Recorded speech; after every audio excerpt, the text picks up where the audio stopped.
Good morning, everyone, and thank you so much for joining me. Oh, I have a guest. I was like and I lost 2 feet. Okay, thank you, my love. Well, she just went with her dizzy paws and I stopped her. Do you want to come sit with me? Come on, join me. She blew a balloon up for me. You're going to have to sit with me and talk, my friend. I had a couple of realizations this morning, and they're things that really guide my own self-awareness practice. And I don't know about the rest of you, but I've really fallen off of my regular practices, my rituals of something so basic as even meditation and grounding. Things have just been so wild with the planetary alignments and life, and I'm going through so many changes in my life as well. And I think the biggest thing that helped me kind of have these realizations or be open to them is actually I'm so incredibly exhausted. I'm so incredibly exhausted right now. And it's actually because my 3-year-old that you may have heard chatting in the background, we're trying to teach him to sleep in his room and not come into our room. And that in itself is me wanting to reclaim my own space of my bedroom and my bed and having boundaries, because I'm sure a lot of you out there being self-quarantined at home for the protection of yourself, your family, and the ones you love, that you're realizing spending so much time with the same people over and over and over again that it can get to you. Because sometimes we just need a change of scenery, we need a break, we need time to ourselves, we need to break the repetitiveness, to check ourselves, basically, take inventory with ourselves. And so I'm really tired. So all the walls and faculties that I use to keep myself structured have fallen. And now I'm like realizing all these things. The first thing I want to share is that when I woke up this morning, I took a shower, brushed my teeth. And as I was brushing my teeth, I took a deep breath because I'm exhausted. And I realized that I was clenching my fist. I was clenching my fist and my shoulders were actually hunched over. What did those things mean? Well, those things mean different things for everyone. And hey, Lisa, thanks so much for joining. Clenched fists, shoulders hunched over, tension in different parts of your body. They mean different things for everyone, but there is a broader general meaning behind it. And so when you can dig into the broader, then you can dig into your own personal experience and what you specifically are feeling to understand what is this body wisdom trying to tell me. So I'll give you an example. For me, when I feel in my body, it's either related to a chakra, or it's related to a meridian, or it's related to an organ, and it's in the context of traditional Chinese medicine and how the practice of traditional Chinese medicine views the different parts of the body. It's interesting because I didn't learn it. I didn't start feeling it as a result of diving into traditional Chinese medicine. I was feeling it already and receiving the information as it is now, before understanding that it aligned with traditional Chinese medicine. And then as I've completed my past life regression, which is a form of hypnotherapy, when I completed that training, the training also says that when someone has physical symptoms, it correlates to a part of their mental emotional well-being. And so what I feel, what traditional Chinese medicine teaches, they all align with what hypnotherapy says. And so going back to my example, so when I feel it, let's say in my back, my backside refers to unconscious patterning. The front side refers to conscious patterning. The left side, and I think this could be different for lots of people, but my left side refers to my masculine side, and my right side refers to my feminine side. So feeling into what part of my body tells me if this is something that I'm conscious of or I'm unconscious of, if it has to do with my divine feminine energy or my divine masculine energy. And if it's in a certain part of my body, it might relate to a certain chakra. So lower back for me is my sacral unconscious wounds patterning. And so then that gives me a starting point of what am I dealing with? And the tension means I'm holding on to something. I'm not letting go. I'm tensing up. It's that simple.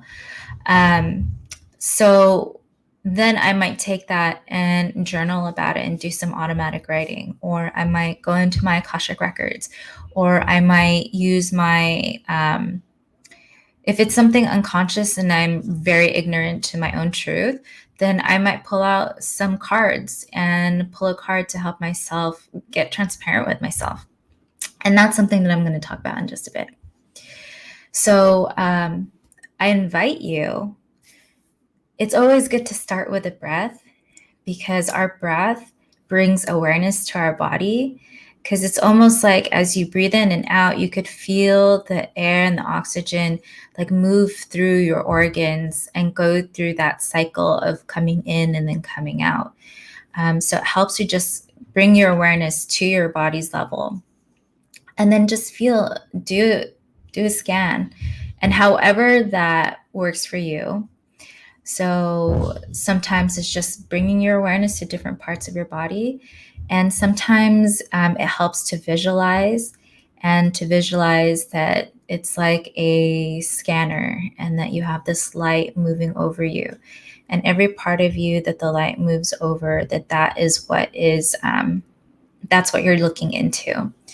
So that's a way that you could take inventory and check in with your body and see how you're feeling. You can ask your body, what do you have to tell me? And you can do this just by asking your body, like, hey, what do you want to tell me? Like, what do I need to learn about this?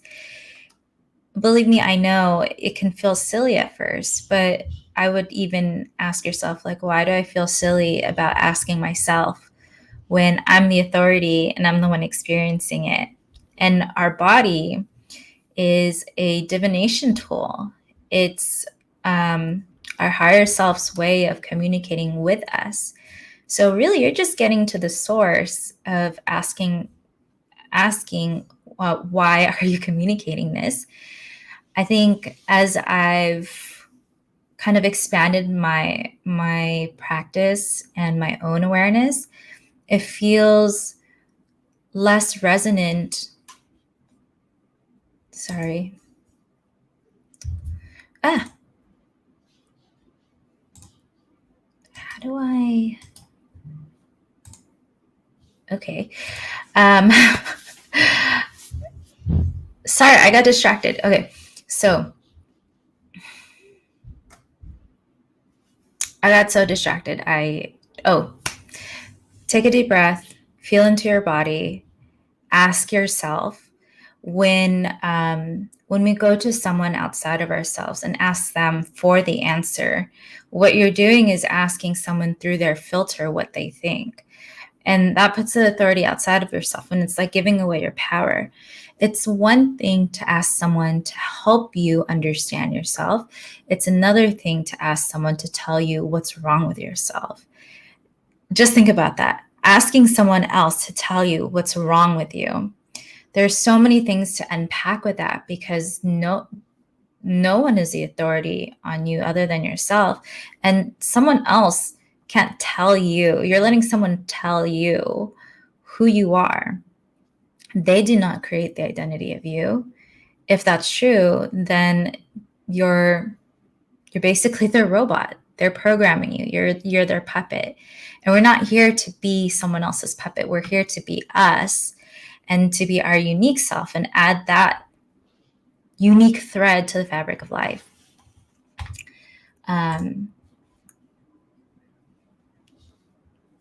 So there's that with body wisdom and listening to yourself, as opposed to letting someone else give you that information. The other thing I wanted to share is actually talking about choices and focusing your energy. So I held space in a group yesterday, and I posed a question. What is it that you want to leave behind in 2020? And what is it that you want to take with you into 2021? And I'd be curious to hear from you guys, whether you're watching in the replay or watching the live. What is something that you want to take with you into what is something you want to leave behind in 2020? And what is something that you want to take with you into 2021? So while you're sharing, someone in the group had shared that they wanted to release what doesn't serve them, achieve their highest good, have self-love. And those are all great things. And those are all things that I've personally wanted for myself or asked for myself. And I know I've said those at times. But what really struck me is those are keywords. They're keywords and they're a starting point. So it's great to recognize that you have something that you want to release that no longer helps you. It's no longer valuable to you. It's served its purpose, and that there's a higher goal, and that there's love for yourself that you want to accomplish. By all means, that's fantastic. But as life is a choice and we have a buffet of choices in front of us, energy works best when you set an intention behind it. So consider, if I were to choose from this buffet one thing, as opposed to shotgunning my energy, doing a shotgun blast spray on the buffet and saying, well, we'll see where it lands and what kind of result you could have from that. The idea of being intentional basically creates this clear path, or a clearer path, a defined path towards that intention.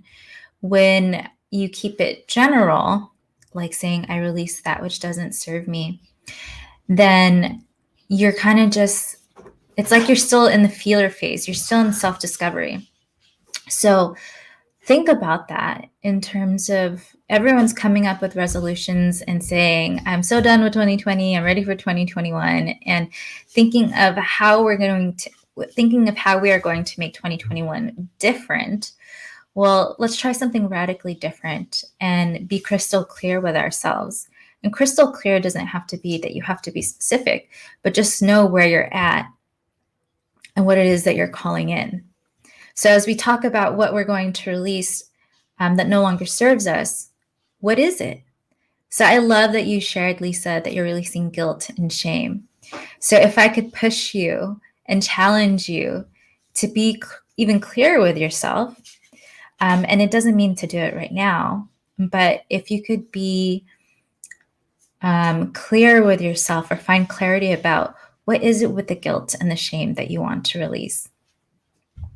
So in this space that I held, I shared that I am going to leave behind micromanaging myself, because I feel like I hold myself to to high standards that sometimes feel impossible for myself to meet. And so what I'm going to take with me is grace, so that I can have compassion for myself and not beat myself up all the time, and know that I am work in progress, and that is perfect in itself. So see how it could feel so different once you've really honed in on what it is that you're actually putting intention behind. I have my little one with me.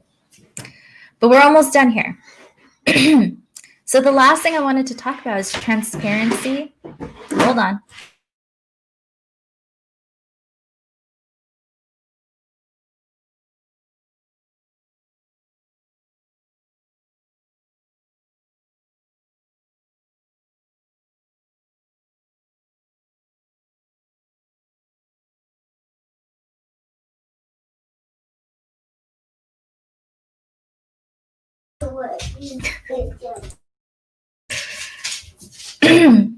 Can you close the door, my love? Thank you. So the last thing I want to talk about is transparency as self-awareness. And what I mean is just how honest are you being with yourself? Okay, hold a second now because my dog wants to get out of the room.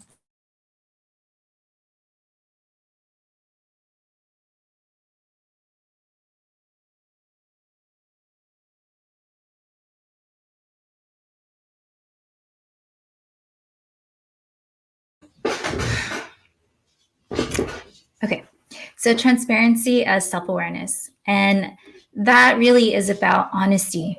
Being honest with yourself and being honest with yourself enough to let yourself acknowledge that you're feeling any which way and to let yourself even say it out loud, to be totally transparent with yourself.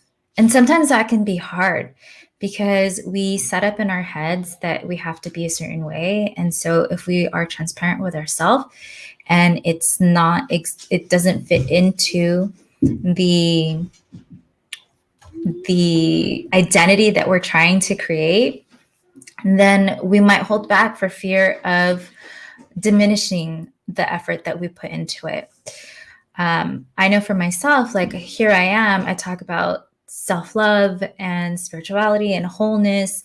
And I haven't been honest with myself about how much I need someone to talk to for my own issues, for my own feelings. Being quarantined at home, I haven't talked to a lot of my friends. And whether that be because we're quarantined or because I'm busy with work or busy with all the extra things that I like to do, I've done it to myself. And so realizing, am I making time for the things that are important to me and that fill me up and energize me and make me feel whole? Like connecting with people, like connecting with my people, like meditation.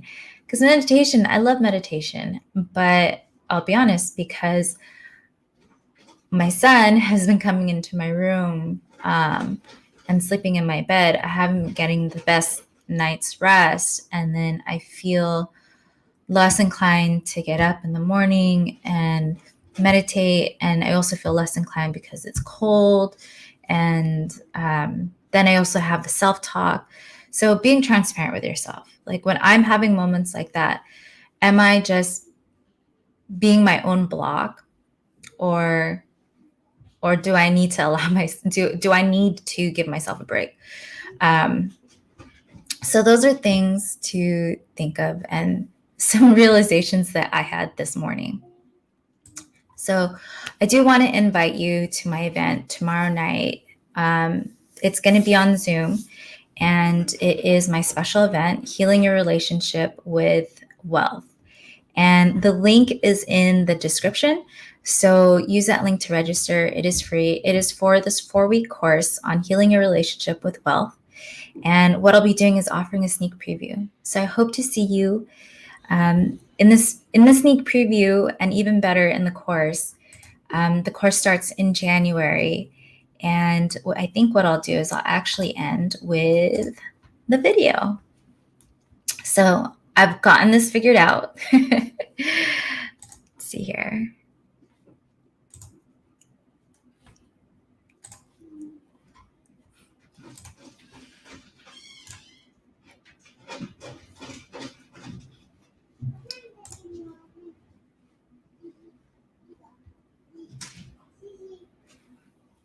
drop a comment, like the video, and tag anyone that you think could use this information. I hope to drop in here and just have a quick chat about these kind of things that pop up in my head once a week, outside of my weekly broadcasts that are on Thursday evenings. And I'm going to start having a schedule because I really want to teach. And what's really important to me is empowering people to be able to use these for themselves. While I love giving people readings, I want people to know you don't need someone to give you a reading because the information is already here and in here. So if you go to my Eventbrite, the schedule will be there. But for the most part, it's emoji readings the first week. And then I think I might be doing aura readings another week. And then teaching 1 week, and then Q&A, open Q&A the last week. So thanks again for joining me, and I hope you enjoy this video.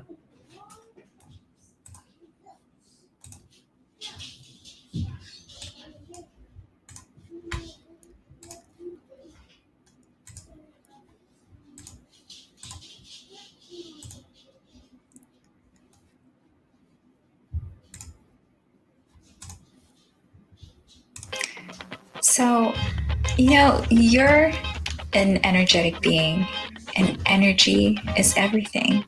In about a year's time, I manifested everything that was on a list that I made about what I wanted my life to look like. When I reflect on what I did, what I realized was that everything is a reflection of me.